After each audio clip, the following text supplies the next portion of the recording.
ಧನುರ್ರಾಶಿ ಜೀವನ ಪೂರ್ತಿ ಬಂಧನ ಅನ್ನುವಂತಹ ಅನುಭವ ನಿಮಗೆ ಭಾಸವಾಗುತ್ತೆ. ಆ ರೀತಿಯಲ್ಲಿ ಯಾವುದೋ ಒಂದು ಬಂಧನಕ್ಕೊಳಗಾಗಿ ಕಷ್ಟವನ್ನು ಪಡ್ತಾ ಇರ್ತೀರಿ. ಅಸಮಾಧಾನವನ್ನು ಮಾಡಿಕೊಳ್ಬೇಡಿ.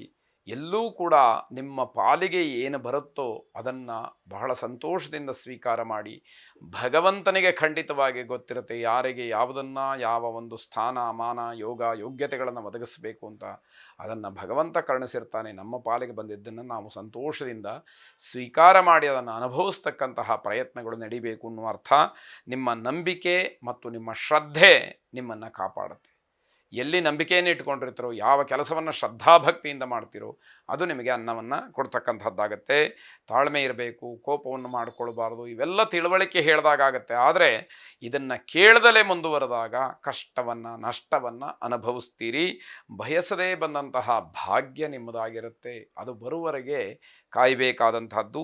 ಯಾವುದೇ ರೀತಿಯ ನೋವಿರಲಿ, ಮಾನಸಿಕವಾದಂತಹ ಖಿನ್ನತೆ ಇರಲಿ, ಅದಕ್ಕೆ ಸಮಾಧಾನ ಪರಿಹಾರ ಅಂತಕ್ಕಂಥದ್ದು ಇದ್ದೇ ಇರುತ್ತೆ. ತಾಳ್ಮೆಯಿಂದ ಕಾಯಬೇಕಾದಂಥದ್ದಷ್ಟೇ ಮುಖ್ಯ ಅಂತ ಹೇಳಬೇಕು. ಶ್ರೀರಾಮ ಪರಿವಾರ ದೇವತೆಗಳನ್ನು ಪ್ರಾರ್ಥನೆ ಮಾಡಿ. ಶುಭವಾಗಿ. ಮಕರ ರಾಶಿ ನಿಜವಾದಂತಹ ಕಷ್ಟದ ಬಗ್ಗೆ ನಿಮಗೆ ಅರಿವೇ ಇರೋದಿಲ್ಲ. ಕಷ್ಟ ಅಂದರೆ ಏನು ಅಂತಲೇ ಗೊತ್ತಿಲ್ಲ.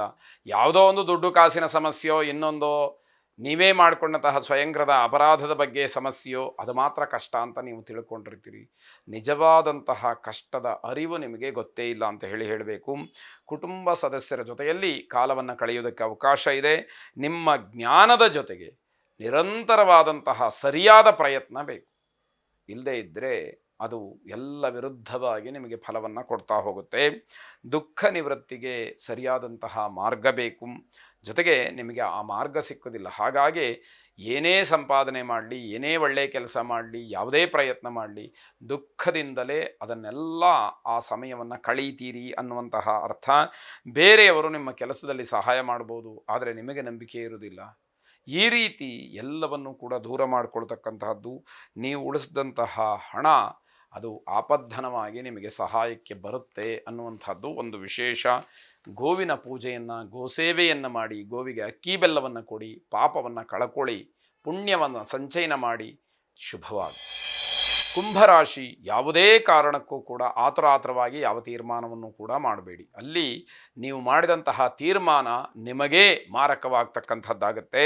ಆಹಾರದ ನಿರೀಕ್ಷೆಯಲ್ಲಿದ್ದಂತಹ ನಿಮಗೆ ತೊಂದರೆಯಾಗುತ್ತೆ. ಸಕಾಲದಲ್ಲಿ ತಿಂಡಿಯೋ ಊಟವೋ ಯಾವುದೂ ಕೂಡ ಆಗದಲೇ ಆ ಸಮಯ ಕಳೆದ ನಂತರದಲ್ಲಿ ನಿಮ್ಮ ಒಂದು ತಾಳ್ಮೆಯ ಪರೀಕ್ಷೆಯೂ ಕೂಡ ಆಗಿ ಸಿಟ್ಟು ಅಧಿಕವಾಗ್ತಕ್ಕಂತಹ ಸಾಧ್ಯತೆ. ಆರ್ಥಿಕವಾಗಿ ಸಮಸ್ಯೆ ಇಲ್ಲ, ಹಾಗಂತ ದುಡ್ಡನ್ನು ತಿನ್ನೋಕ್ಕೆ ಬರೋದಿಲ್ಲ.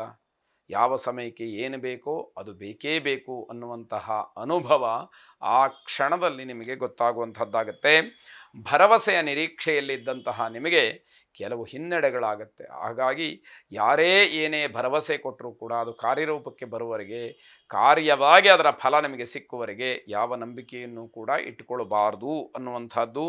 ನಿಮ್ಮ ಕೋಪ ಮತ್ತು ಶಿಸ್ತು ನಿಮ್ಮದಾಗಿರುತ್ತೆ. ಅದೇ ನಿಮ್ಮನ್ನು ಕಾಪಾಡ್ತಕ್ಕಂಥದ್ದು. ನಿಮ್ಮನ್ನು ಯಾರೂ ಕೂಡ ಈ ದಿವಸದ ಮಟ್ಟಿಗೆ ಮೋಸಗೊಳಿಸೋದಕ್ಕೆ, ವಂಚನೆ ಮಾಡಲಿಕ್ಕೆ ಸಾಧ್ಯ ಆಗದೇ ಇರತಕ್ಕಂಥದ್ದು. ಅಷ್ಟು ಬುದ್ಧಿವಂತಿಕೆಯನ್ನು ಈ ದಿವಸ ನೀವು ಪ್ರದರ್ಶನ ಮಾಡ್ತೀರಿ. ಈಶ್ವರ ಆರಾಧನೆ, ಈಶ್ವರ ಪ್ರಾರ್ಥನೆಯನ್ನು ಮಾಡಿ. ಶಿವಂ ಶಾಂತಂ ಜಗನ್ನಾಥಂ ಲೋಕಾನುಗ್ರಹಕಾರಿಣಂ ಶಿವಮೇಕಂ ಪರಂ ವಂದೇ ಶಿಕಾರಾಯ ನಮೋ ನಮಃ ಎಂಬ ಪ್ರಾರ್ಥನೆ ನಿಮ್ಮದಾಗಲಿ. ಶುಭವಾಗಿ. ಕೊನೆಯದಾಗಿ ಮೀನರಾಶಿ, ಯಾರಿಗೆ ದುಶ್ಚಟಗಳು ತುಂಬ ಇದೆಯೋ ಅವರು ಅದರಿಂದ ಹೊರಬರಲಿಲ್ಲ ಅಂತಾದರೆ ತುಂಬ ದೊಡ್ಡ ಸಮಸ್ಯೆಯನ್ನು, ಕಷ್ಟವನ್ನು ಅನುಭವಿಸಬೇಕಾದಂತಹ ಪರಿಸ್ಥಿತಿ ಇರುತ್ತೆ. ಬಾಕಿ ಇರತಕ್ಕಂತಹ ಕೆಲಸಗಳ ಬಗ್ಗೆ ಸ್ವಲ್ಪ ಚಿಂತನೆಯನ್ನು ಮಾಡಿ. ಹಲವಾರು ದಿವಸದಿಂದ ಎಷ್ಟೋ ಕೆಲಸಗಳು ಆಗಿಲ್ಲ, ನಿಮಗೆ ಯಾವುದರಲ್ಲೂ ಆಸಕ್ತಿನೇ ಬರ್ತಾ ಇಲ್ಲ ಅಂತ ಹೇಳಬೇಕು. ನಿಮಗೆ ಪ್ರಿಯವಾದಂತಹ ವಿಚಾರಗಳಲ್ಲಿ ಮಾತ್ರ ಚಿಂತನೆಯನ್ನು ನಡೆಸ್ತೀರಿ, ಕಾಲವನ್ನು ಕಳೀತೀರಿ. ಅದು ನಿಮಗೇ ಮಾರಕವಾಗ್ತಕ್ಕಂಥದ್ದಾಗತ್ತೆ. ವ್ಯಾಪಾರ ವ್ಯವಹಾರಗಳಲ್ಲಿ ಮಧ್ಯವರ್ತಿಗಳಿಂದ ಮೋಸವಾಗುತ್ತೆ.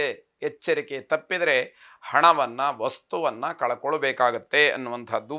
ಎಲ್ಲ ದೃಷ್ಟಿಯಿಂದ ಅನುಕೂಲ ಇದ್ದರೂ ಕೂಡ ಸರಿಯಾದಂತಹ ಮನಸ್ಸಿಲ್ಲದೆ, ಸರಿಯಾದಂತಹ ಪ್ರಯತ್ನ ಇಲ್ಲದೆ ನಷ್ಟವನ್ನು, ಕಷ್ಟವನ್ನು ಹೊಂತೀರಿ ಅಂತ ಅರ್ಥ. ಆಸ್ತಿ ವಿಚಾರಕ್ಕೆ ಒಂದಷ್ಟು ಚರ್ಚೆಗಳಾಗತ್ತೆ. ಮನಸ್ಸು ಮಾತ್ರ ಯಾವ ತೀರ್ಮಾನಕ್ಕೂ ಕೂಡ ಬರದೇ ಇರುವ ಹಾಗೆ ನಿಮ್ಮನ್ನು ತಡೆ ಹಿಡಿಯುತ್ತೆ ಅಂತ ಹೇಳಬೇಕು. ನರಸಿಂಹಸ್ವಾಮಿಯನ್ನು ಪ್ರಾರ್ಥನೆ ಮಾಡಿ. ಶುಭವಾಗಿ.